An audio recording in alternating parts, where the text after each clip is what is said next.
नमस्कार। Cinema hall में आपका स्वागत है। आज एक कलाकार के बारे में कुछ बातें। अमूमन जब किसी का जन्मदिन आता है तो हम उसको जीवित सर्द शतम की बात करते हैं, यानी कि आप 100 साल जीवित रहें। लेकिन अगर कोई 100वां जन्मदिन मना रहा हो तब उसे बधाई में क्या कहेंगे आप? जी हाँ, मैं स्मृति विश्वास के बारे में आपको बताना चाहता हूँ। उन्होंने आज अपनी जिंदगी के 100 साल पूरे किए और इन दिनों वह नासिक में रहती हैं अपने बच्चों के साथ। स्मृति विश्वास 1924 में इनका जन्म हुआ कलकत्ता में, और उसके बाद उन्होंने लाहौर, कोलकाता और मुंबई की फिल्म इंडस्ट्री में अनेक फिल्मों में काम किया। सबसे पहले 10 साल की उम्र में उन्होंने संध्या फिल्म में बतौर अभिनेत्री प्रवेश किया था और फिर उसके बाद वह लाहौर चली गई थी। लाहौर जाने के बाद उनकी मुलाकात दलसुख पंचोली से हुई।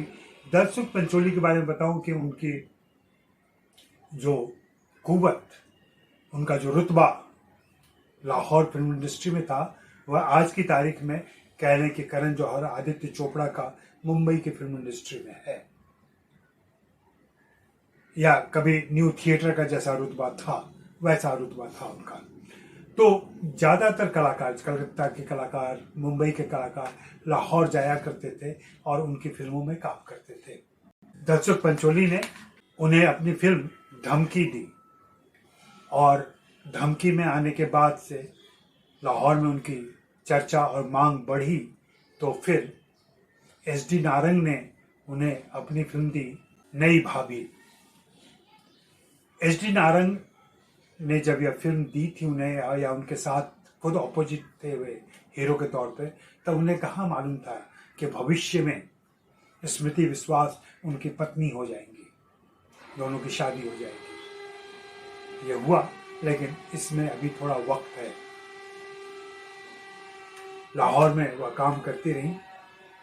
लाइट हाउस प्रोडक्शन कंपनी ने भी उन्हें एक फिल्म दी नेक दिल नाम से, और इसमें प्राण साहब ने भी काम किया था।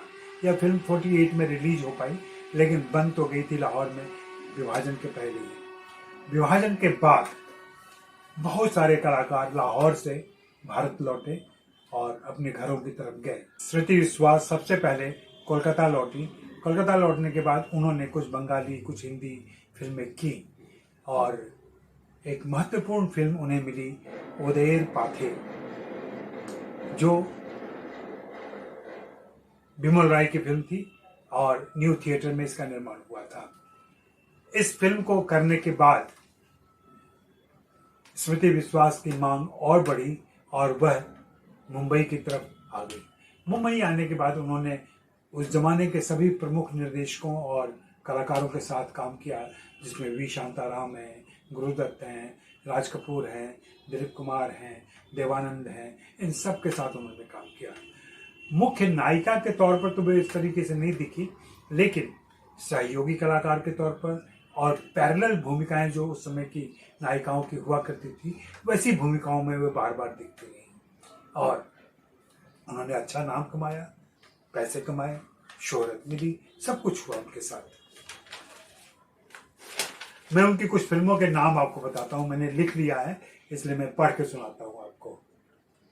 द्वंद्व 1943, ओदेर पाथे 1944, रागिनी 1945, रूपरेखा 1948, नेक दिल 1948, अभिमान 1949,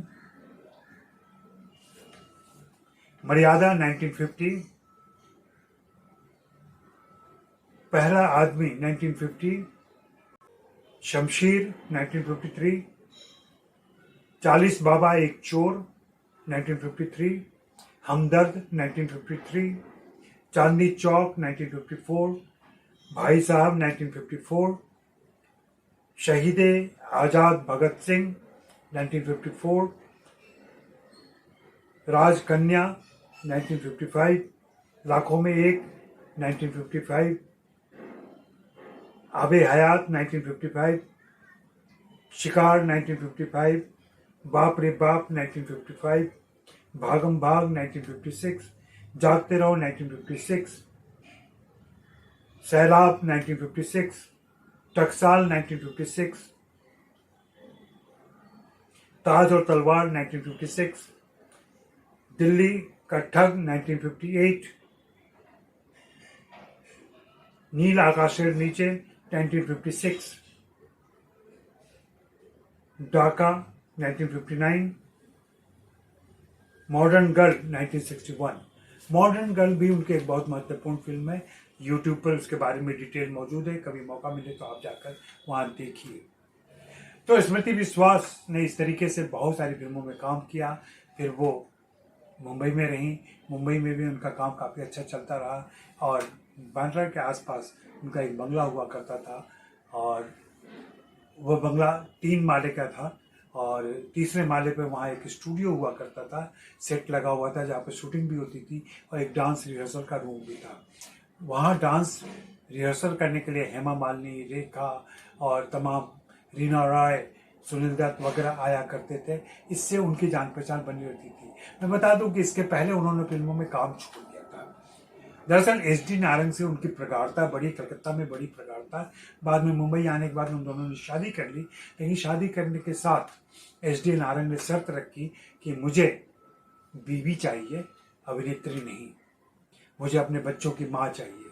और उनके इस निर्णय का स्वागत किया स्मृति विश्वास ने और उन्होंने फिल्मों को बाय बाय कर दिया।